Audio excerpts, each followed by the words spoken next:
Okay, so at the end of the Haber process, this is the end of the Haber process, we end up getting the liquid ammonia out. What do we use this liquid ammonia for? The first thing that you can use it for is to make urea. So like this word urea sounds a lot like urine, and in fact there is like urea in your urine. So if you do agriculture or something, you will have heard of this.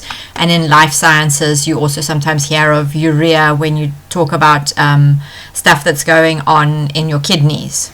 So this thing over here, this molecule over here, can you see it's written in the organic chemistry way? Instead of putting all of the like carbon, oxygen, nitrogen, hydrogen together, we've got two hydrogens, a nitrogen, a carbon, an oxygen, a nitrogen, two hydrogens. And so this is the way you write it to represent the structural formula. So urea is a nitrogenous fertilizer produced by reacting ammonia and carbon dioxide. So here's my ammonia molecules, here's my carbon dioxide. Two ammonias plus carbon dioxide go to this lovely big molecule urea and water. So have a look here, here's the carbon. So this is actually kind of a carbon compound. If you go further in organic chemistry, the CONH2, can you see CONH2? Can you see this shape over here? This CONH2 is like an amide or an amine, or they call it something like that. I can't remember exactly because I hate organic chemistry, but I think this is the amide group. So it's a kind of organic chemistry group that they look at, and then it's just bonded to another nitrogen and two hydrogens. So obviously if you're a plant and you get this chemical compound, you've got two lovely nitrogens to help you grow tall. So urea uses ammonia and carbon dioxide to make it, and so this is one of the kinds of fertilizer that we use. I don't think we need to know much more about it. Then the next use of ammonia is to make ammonium nitrate. Now this is a very, very common fertilizer. It's very soluble, and if you look at the formula here, ammonium nitrate, there's two nitrogens in this, so this is also handy for plants, and it's a nitrate, and if you remember your solubility rules, all nitrates are soluble.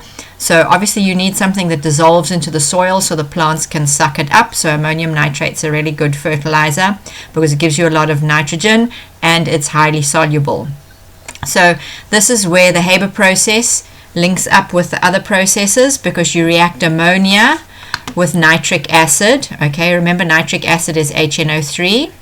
So the nitric acid is coming from the Ostwald process. So here's my nitric acid, my ammonia, and you get ammonium nitrate. It's a nice straightforward reaction, and this is a really good fertilizer. Okay, what else do we use this fertilizer for? This is not just a fertilizer, it's also an explosive. So if you work in a quarry, most open cast mines tend to use ammonium nitrate for blasting, because ammonium nitrate is it's easily available. See these lovely big bags of fertilizer. It's easily available, and it's cheap as explosives go, and it's easy to mix on site, and this is relatively stable if you want to store it, so you don't need a whole lot of explosive licenses and stuff. So they mix this ammonium nitrate with diesel like diesel that you put in your car, and they put it in these little holes. They drill holes and they pack in the ammonium nitrate and the fertilizer, and then they detonate them, they set them off, and then because this reaction produces a lot of gases, nitrogen, steam and oxygen, it explodes the rock outwards. So this is a nice use of ammonium nitrate, and I just like showing you my blasting picture. Okay, let's look at the next process, which is the Ostwald process, and this is got more than one step. And in the Ostwald process, we are now making the nitric acid. Okay, so the first part here is, because obviously we need the nitric acid for the ammonium nitrate. So the first part here is the catalytic oxidation of ammonia, and they use a platinum catalyst. So the ammonia and the oxygen gives you this thing here, which I call nitrogen monoxide because it's one nitrogen and one oxygen. But I think it's got another name. I think it might be nitric oxide, but I'm fine with nitrogen monoxide. So the ammonia and the oxygen gives you nitrogen monoxide and some steam. You can see it's very exothermic, minus 950 kilojoules per mole. That's a lot of energy. You use the platinum catalyst, you heat the catalyst to 900 degrees, and you blow these over it, and then the reaction carries on by itself because it's extremely exothermic. So that's the first step. In the second step, you mix the nitrogen monoxide with oxygen, and you get out nitrogen dioxide. This is also an equilibrium reaction, which we talked about in equilibrium reactions. Okay. Then the last step is you take that nitrogen dioxide that you've made, and you react it with water and oxygen to form nitric acid. So there's two ways you can do this. You can mix, you can bubble this nitrogen dioxide gas through the water, and you end up with nitric acid and some nitrogen monoxide.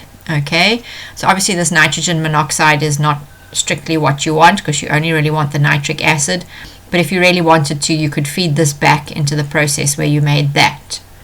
But it's not that. So this is not a perfect process if you only want nitric acid out.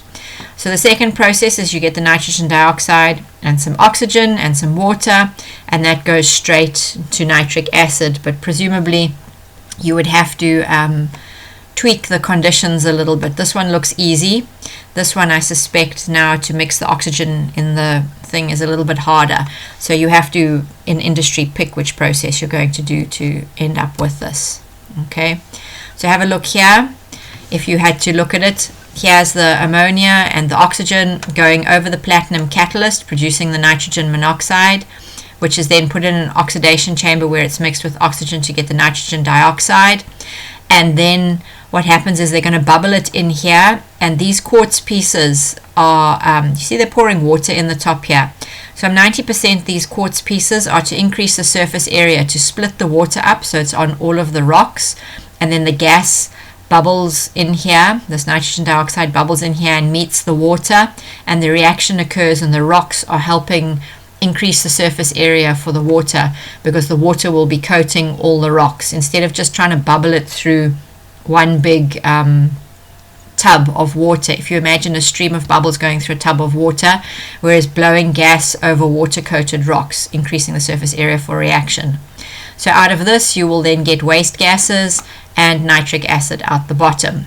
Okay, so remember here we looked at this equilibrium thing with the nitrogen dioxide. The nitrogen dioxide is this orange brown gas. So always remember that nitrogen dioxide is a colored gas. This is just for interest. And then we will do this ammonium sulfate in a minute.